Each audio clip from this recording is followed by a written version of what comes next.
Good day, children. I hope you're all fine. I'm Anupreet Kaur from the Chandigarh Education Department. Children, India is a vast country with a great variety of traditions, of customs, of people, and we enjoy this diversity to the maximum, to the ultimate, as we travel through our nation, through our country. Children, India is abundant in the beaches, in the hills, in the rivers, the mountains and the plains. And we enjoy a peep into the culture of India in our lesson, Glimpses of India, from our NCERT textbook for Class 10, First Flight. Glimpses of India is divided into three parts. The first part is A Baker from Goa. The second part is about Coorg, and the third part is about tea from Assam. Children, today we shall enjoy the first part of the lesson, A Baker from Goa. Goa, the land of beaches, the land of the Arabian Sea, the land which has Portuguese influences. The Portuguese left in 1961, and yet they left behind them certain parts of their culture, of their tradition, majorly being the baker, the pader, who was an integral part of the Portuguese culture. So let's enjoy this lesson today. Professor Lucio Rodrigues was a great Konkani essayist. He wrote several articles in English and Konkani to various periodicals and magazines. He was an authority on Indian folklore. His subtle humor and informal narration are the essential features of his writing. Lucio Rodrigues has written A Baker from Goa. Let's enjoy the first part of the Glimpses of India, A Baker from Goa by Lucio Rodrigues. This is a pen portrait of a traditional Goan village baker who still has an important place in his society. Our elders are often heard reminiscing nostalgically about those good old Portuguese days, the Portuguese and their famous loaves of bread. Children, Goa was a Portuguese colony for almost 4 centuries. Goa got its freedom from the Portuguese on 19th of December 1961. Yet a lot of Portuguese stayed behind. Rather, the Portuguese who'd come from Portugal married Indians who were settled there, and they have become an integral part of India. They're very Indian now. So these people, some of them have Portuguese blood in them, so they miss the good old Portuguese days when Goa was under the rule of the Portuguese. So they think very fondly of those good old days. And what is it that they miss most of all? What is it that they remember most of all? Is the famous loaves of bread. Those eaters of loaves might have vanished, but the makers are still there. So they have left India, but the makers are still there. We still have amongst us the mixers, the molders, and those who bake the loaves. So the mixers and the molders and the bakers are still there to make the bread. Those age-old, time-tested furnaces still exist. So what are furnaces? They are huge fire ovens in which bread is made. The fire in the furnaces has not yet been extinguished. This fire has not been put out. So how can we say that bread making is still popular there? Because they still have the mixers, molders, and the bakers of bread. The furnaces are still lit. The fire has not been extinguished. The fire has not been put out. The thud and jingle of the traditional baker's bamboo heralding his arrival in the morning can still be heard in some places. So children, when we have a vegetable vendor come to our lane, come near our house, he calls out. So you hear him and then you run out to get the vegetables or the fruit. Nowadays, I have this vegetable vendor who whistles. Even the milkman whistles and we run out and get the milk from him. So what did the baker do? The baker put bells on his bamboo, and when he would hit the bamboo on the ground, you could hear the thud and the jingle of those bells. So these were announcing his arrival in the morning. Maybe the father is not alive, but the son still carries on the family profession. These bakers are, even today, known as Paida in Goa. So yes, this has been going on for generations. Baking is a family profession. Now, why is it a family profession? Maybe because there's a lot of profit in it. Rather, a lot of professions are family professions. By and large, we see doctors' children becoming doctors, lawyers' children becoming lawyers, and even amongst the skilled professions, the weavers' children become weavers, the potters' children become potters. But earlier, it was almost mandatory. Children would not break free of their parents' professions or their source of livelihood because that is what they learned even as children. Even when they were very small, they learned through observation and later on through apprenticeship with their parents. People from different professions come from different backgrounds. So it's not mandatory that every child should carry on the profession of the parents or the grandparents. Everybody wants to move on in society, move up in society, and break free of the molds that their families have been set in. So, yes, one should have an opportunity to do what one is interested in, what one wants to do, what one likes to do, and what one has the skills to do. But in the case of bread making here, or in other professions as well, if the children are interested in following the professions of their parents, they should be allowed to do so. Rather, it becomes very profitable. What is the baker called in Goa? He's called the Paida. During our childhood in Goa, the baker used to be our friend, companion, and guide. Now that's an amazingly close relationship. He used to come at least twice a day. Once when he set out in the morning on his selling round, and then again when he returned after emptying his huge basket. The jingling thud of his bamboo woke us up from sleep and we ran to meet and greet him. Why was it so? Was it for the love of the loaf? Not at all. The loaves were brought by some Pascain or Bastine, the maidservants of the house. What we longed for were those bread bangles which we chose carefully. Sometimes it was sweet bread or special made. So children, the baker is supposed to have a very close relationship with the children there. They considered him their friend, companion, and guide because they got to see him at least twice a day. So when did he go to the children's houses? Go near the children's houses? In the morning, and also in the morning when he went to sell his products, and later on when he'd sold everything, he would go by the houses on his way back. And how did the children wake up? By hearing the thud of the bamboo, the jingling thud of the bamboo because of the bells on the bamboo. And even as they woke up, they ran out to meet and greet him. Now, why did they go to meet him? Do you think they wanted bread? No, they wanted the bread bangles. In fact, I think he made these bread bangles specially for the children, for his love of the children, and also for the love of the children for the bread bangles. And the writer says that sometimes these bread bangles were made of sweet bread. And he says, by whom were the loaves bought? By some Pascain or Bastine.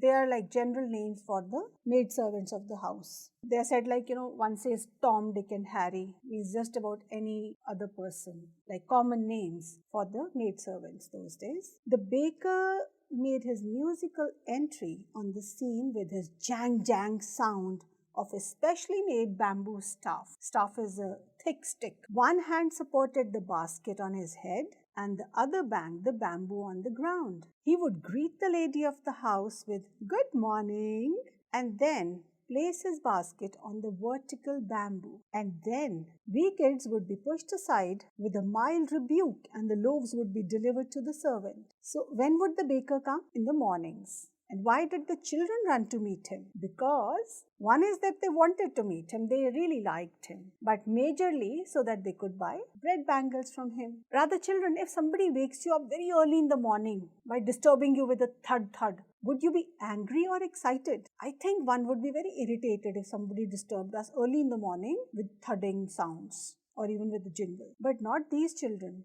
They loved the baker, they loved the Paida and his bread. So instead of being irritated, they got up very excitedly and ran to meet. So when he was giving the bread to the lady of the house, he would put his stick vertically, and on top of the stick he would he would set his basket. We kids would be pushed aside with a mild rebuke. So he would scold the children if they got too close to the basket, and the loaves would be delivered to the servant. So he would wish the lady of the house a good morning and give the loaves of bread to the servant. The children, do you think they would go back? Do you think that they would go away? No, but we would not give up. We would climb a bench or the parapet and peep into the basket. Now, these children never gave up. So they would climb on a bench or a parapet to get a peep into the basket to see what was inside the basket. Somehow, and I can still recall the typical fragrance of those loaves.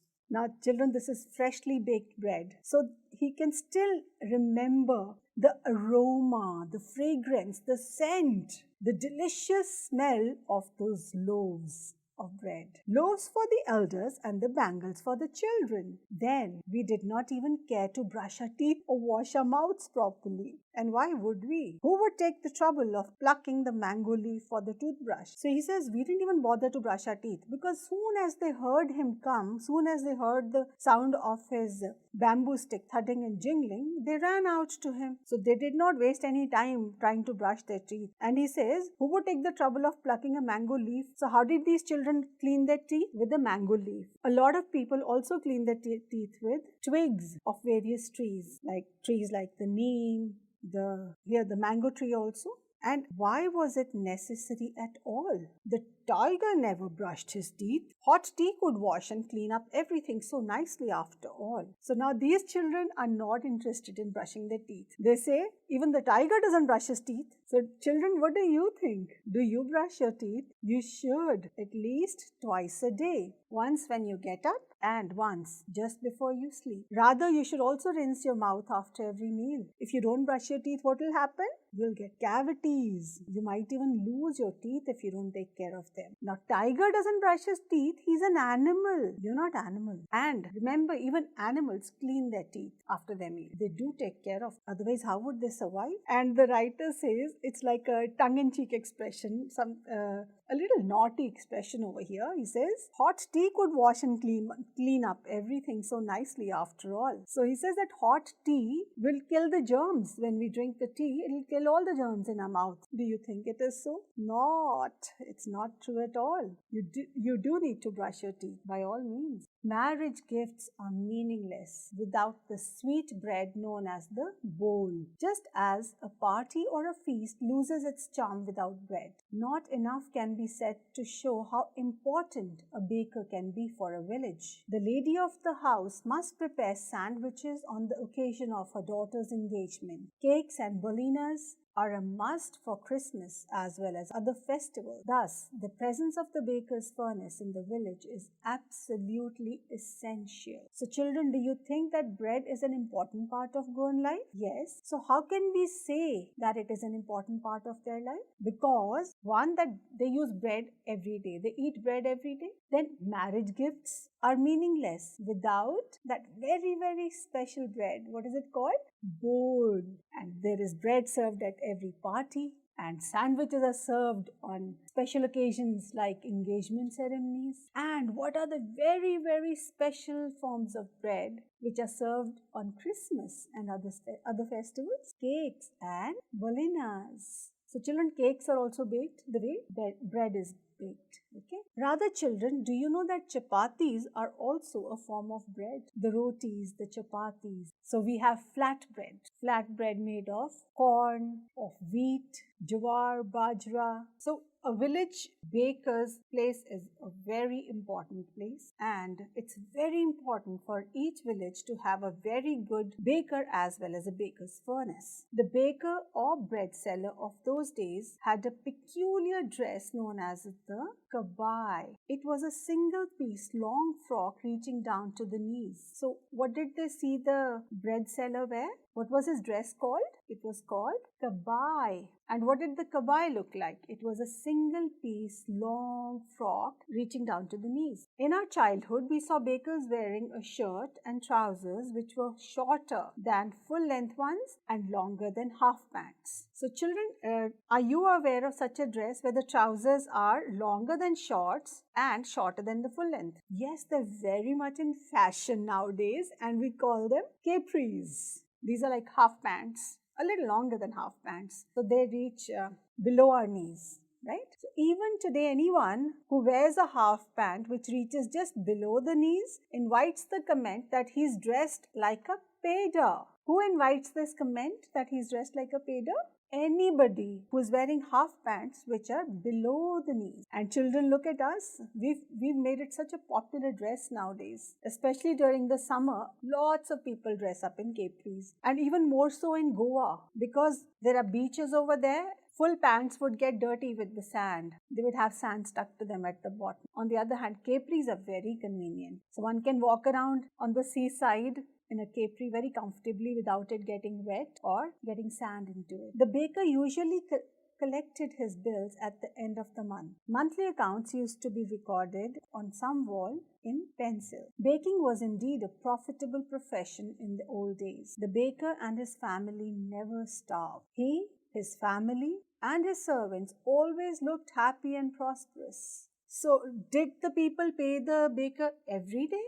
No, rather they kept an account with him and people paid him on monthly basis. And where were the monthly accounts recorded? Were they recorded in some book or a diary? No. It's funny, but they were actually recorded on some wall in pencil. Now remember children, it's written in pencil, like there's no permanence in that. So here they are writing it in pencil so that it can be deleted. It can be erased. Baking was indeed a profitable profession in the old days. How can we say that it was a profitable profession? Because the baker and his family never starved. He, his family, and his servants always looked happy and prosperous. Their plump physique was an open testimony to this. Even today, any person with a jackfruit-like physical appearance is easily compared to a baker. Now here he's being quite humorous. The writer says that anybody who looks like a jackfruit, who has a round look, somebody who's, let's say,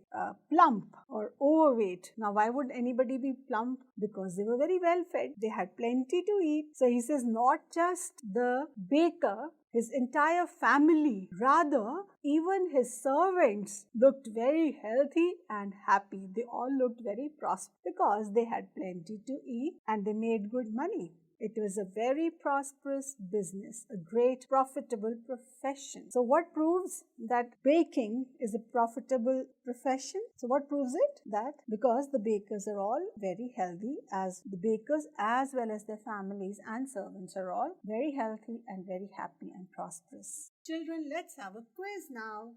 In Goa, the baker is called Peder, Bolena, Mader, Hodor. Peder. That is correct. From the baker, the author and his friends bought bowl, bread bangles, bolinas, pastries.